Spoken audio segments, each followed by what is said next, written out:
पार्थ, मैं जानता हूँ आज तुम्हारा मन भरी है।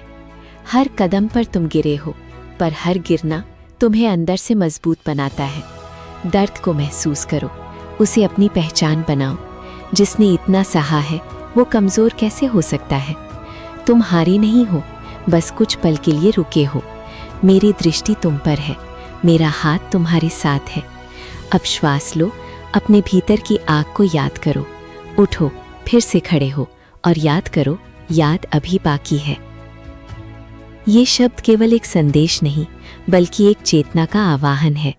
जब जीवन की रणभूमि में रथ के पहिए धंसने लगे और गांडीव हाथ से छूटने लगे, तब भीतर से आने वाली ये गूंज ही मनुष्य को पार्थ से विजेता बनाती है। यहाँ आपके लिए एक विस्तृत प्रेरणादायक लेख है, जो आपके भीतर की उस सोई हुई अग्नि को प्रज्वलित करने के लिए लिखा गया है। शीर्षक: राख के नीचे दबी अंगार, जब गिरना ही उठने की पहली सीढ़ी बन जाए। कल्पना कीजिए कि आप एक घने अंधेरे जंगल में हैं। आप थक चुके हैं, आपके पैरों में छाले हैं और आपके सीने में हार की टीस है। आपको लगता है कि आप रास्ता भटक गए हैं, लेकिन क्या आपने कभी सोचा है कि तारे तभी दिखते हैं जब अंधेरा सबसे घना होता है। आप जो आज महसूस कर रहे हैं, वो भारीपन, वो दर्द, वो आपकी समाप्ति नहीं है, वो आपके पुराने स्वरूप की मृत्यु है, ताकि एक नया और अजेय स्वरूप जन्म ले सके। याद रखिए, लोहा तब तक केवल एक धातु का टुकड़ा होता है जब तक वो आग में तपकर हथौड़े की चोट नहीं सहता। आज आप पर पड़ने वाली हर चोट आपको एक दिव्य शस्त्र में ढाल रही है। दर्द कमजोरी नहीं, आपके पहचान का आधार। अक्सर हमें सिखाया जाता है कि दर्द से भागो, उसे छिपाओ, लेकिन सत्य इसके विपरीत है।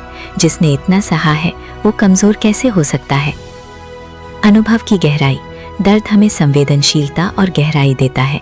एक सपाट पत्थर पर कोई नक्काशी नहीं होती, लेकिन जिस पत्थर पर छेनी और हथौड़े की मार पड़ती है, वही अंततः मंदिर की मूर्ति बनता है। अजेय बनने की प्रक्रिया: जब आप गिरते हैं तो आप जमीन की कठोरता को जानते हैं। अगली बार जब आप खड़े होते हैं तो आपकी नींव पहले से कहीं अधिक मजबूत होती है। पहचान का निर्माण: अपनी पीड़ा को एक पदक की तरह पहने। ये इस बात का प्रमाण है कि आपने संघर्ष किया है, कि आप मैदान में थे। जो कभी गिरा नहीं, उसने कभी दौड़ने की कोशिश ही नहीं की। हार का भ्रम और विराम का महत्व: आप जिसे हार समझ रहे हैं वो दरअसल केवल एक अल्प विराम है, पूर्ण विराम नहीं। तुम हारे नहीं हो, बस कुछ पल के लिए रुके हो। प्रकृति के हर महान कार्य में एक ठहराव होता है। शेर छलांग लगाने से पहले 2 कदम पीछे हटता है। धनुष की प्रत्यंचा को पीछे खींचने पर ही तीर वेग से आगे बढ़ता है। मंथन का समय: ये रुकना आपको आत्ममंथन का अवसर देता है। अपनी रणनीति बदलें, अपना दृष्टिकोण बदलें, लेकिन अपना लक्ष्य कभी न बदलें। शक्ति का संचय: जैसे बैटरी को चार्ज होने के लिए प्लग से जुड़े रहना पड़ता है, वैसे ही कभी कभी टूटना और रुकना हमारी मानसिक ऊर्जा को फिर से संगठित करने का तरीका है। भीतर की अग्नि: आपका वास्तविक स्वरूप। आपके भीतर एक ऐसी अग्नि है जिसे दुनिया की कोई भी असफलता बुझा नहीं सकती। ये वो आग है जिसने आपको अब तक जीवित रखा है। विस्मृति का पर्दा: अक्सर दुखों के बादल हमारी आंतरिक सूर्य शक्ति को ढक लेते हैं। बादल सूर्य को मिटा नहीं सकते, वे बस उसे कुछ देर के लिए ओझल कर देते हैं। श्वास लें और जुड़ें। गहरी श्वास लें। हर श्वास के साथ ये महसूस करें कि आप ब्रह्मांड की उसी ऊर्जा का हिस्सा है जिसने सितारों को बनाया है। आप मिट्टी के बने पुतले मात्र नहीं हैं, आप अनंत संभावनाओं के स्वामी हैं। 4. मार्गदर्शक दृष्टि: आप अकेले नहीं हैं। जब कृष्ण कहते हैं मेरी दृष्टि तुम पर है, मेरा हाथ तुम्हारे साथ है, तो इसका अर्थ केवल धार्मिक नहीं बल्कि आध्यात्मिक और मनोवैज्ञानिक भी है। ब्रह्मांडीय सहारा: विश्वास रखें कि एक बड़ी शक्ति, चाहे आप उसे ईश्वर कहें, प्रकृति कहें या अपनी अंतरात्मा, आपको देख रही है। वो आपको गिरने देती है ताकि आप संभलना सीखें, लेकिन वो आपको कभी नष्ट नहीं होने देगी। अदृश्य हाथ: जब आप अपने साहस की अंतिम सीमा पर होते हैं, वहीं से चमत्कार शुरू होते हैं। बस एक कदम और बढ़ाने का हौसला रखें। अब क्या करें? आगे बढ़ने के व्यावहारिक सूत्र: केवल सुनने से बदलाव नहीं आता, कर्म से आता है। यहाँ कुछ सुझाव हैं जो आपको पुनर्जीवित करेंगे। अपनी पीड़ा को ईंधन में बदलें। जब भी आपको बुरा महसूस हो, उस ऊर्जा को रचनात्मकता या कार्य में लगा दें। यदि आप दुखी हैं तो उस दुख को अपनी मेहनत की तीव्रता में झोंक दें। छोटे लक्ष्यों की शक्ति: अभी भविष्य की बड़ी चिंता ना करें, बस अगले 5 मिनट पर ध्यान दें। अगला एक काम पूरा करें। ये छोटी छोटी जीतें आपके आत्मविश्वास को फिर से खड़ा करेंगी। अपनी कथा बदलें। खुद से कहना बंद करें कि मेरे साथ बुरा हो रहा है। इसके बजाय कहें मैं एक महान योद्धा की ट्रेनिंग ले रहा हूँ। शब्दों में बहुत शक्ति होती है, वे आपके मस्तिष्क के तंत्र को फिर से बुनते हैं। उपसंहार: युद्ध अभी बाकी है। पार्थ उठो, अपनी आंखों से हार की धूल झाड़ो।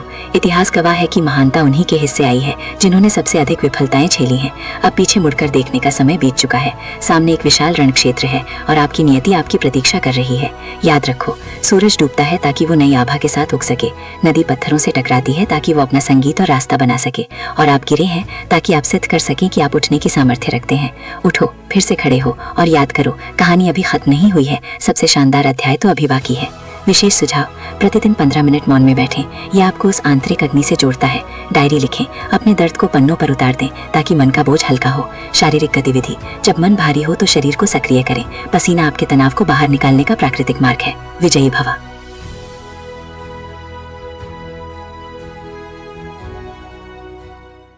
पार्थ, जब युद्ध केवल बाहर नहीं बल्कि भीतर भी छिड़ जाए तो शब्द ही शस्त्र बन जाते हैं। पिछले संदेश ने यदि तुम्हारे हृदय के द्वार खटखटाए हैं तो ये अगला भाग उस द्वार को खोलकर तुम्हें रणभूमि के मध्य स्थापित करेगा। यहाँ प्रेरणा का दूसरा महाअध्याय है जो तुम्हारे अंतर्मन की गहराइयों को झकझोर देगा। शून्य से शिखर का संकल्प, तुम्हारी नियति का दूसरा जन्म। शक्तिशाली, क्या तुमने कभी उस ऊंचे पर्वत को देखा है जो बादलों को चीरकर खड़ा रहता है? उस पर साल भर बर्फ गिरती है, बिजलियां कड़कती हैं और तेज हवाएं उसे हिलाने की कोशिश करती हैं। पर्वत हिलता नहीं, वो बस सहता है। क्यों? क्योंकि उसकी जड़ें पाताल की गहराई तक धसी हुई हैं। आज तुम जो ये झटके महसूस कर रहे हो, ये तुम्हें गिराने के लिए नहीं बल्कि तुम्हारी जड़ों को इतना गहरा करने के लिए है कि कल जब तुम सफलता के शिखर पर पहुंचो तो कोई भी तूफान तुम्हें हिला ना सके। याद रखना, बिना संघर्ष के मिली जीत केवल एक इत्तेफाक होती है, लेकिन दर्द को चीरकर मिली जीत साम्राज्य कहलाती है। गिरने का विज्ञान, तुम गिरते क्यों हो? लोग कहते हैं कि गिरना बुरा है, मैं कहता हूँ गिरना अनिवार्य है। संतुलन की खोज, जब एक बच्चा चलना सीखता है वो 100 बार गिरता है। वो इसलिए नहीं गिरता कि वो कमजोर है, बल्कि इसलिए गिरता है क्योंकि उसका शरीर संतुलन सीख रहा है। तुम्हारी असफलताएं भी तुम्हारे जीवन का संतुलन बना रही हैं। अहंकार का विसर्जन, सफलता कभी कभी हमें अंधा कर देती है। गिरना हमें ये याद दिलाता है कि हम अभी भी सीख रहे हैं। ये तुम्हें विनम्र बनाता है और एक विनम्र योद्धा ही सबसे घातक होता है क्योंकि उसे अपनी सीमाओं का पता होता है। अपनी आग को पहचानो, तुमने कहा अपने भीतर की आग को याद करो। ये आग क्या है? ये वो आग नहीं है जो नष्ट करती है, ये वो जठराग्नि है जो संकल्पों को पकाती है। अपमान को घी बनाओ, दुनिया ने जो तुम्हें ताने दिए, जो तुम पर हंसे, जो तुम्हें छोड़कर चले गए, उन यादों को बुझने मत दो, उन्हें इस अग्नि में घी की तरह डालो। जितनी ज्यादा उपेक्षा मिलेगी, तुम्हारी सफलता की लपटें उतनी ही ऊंची उठेंगी। स्वयं की खोज, जब सब कुछ खो जाता है तभी तुम्हें पता चलता है कि तुम्हारे पास वास्तव में क्या बचा है। जो बचा है वही तुम्हारा सत्य है, वही तुम्हारी असली ताकत है।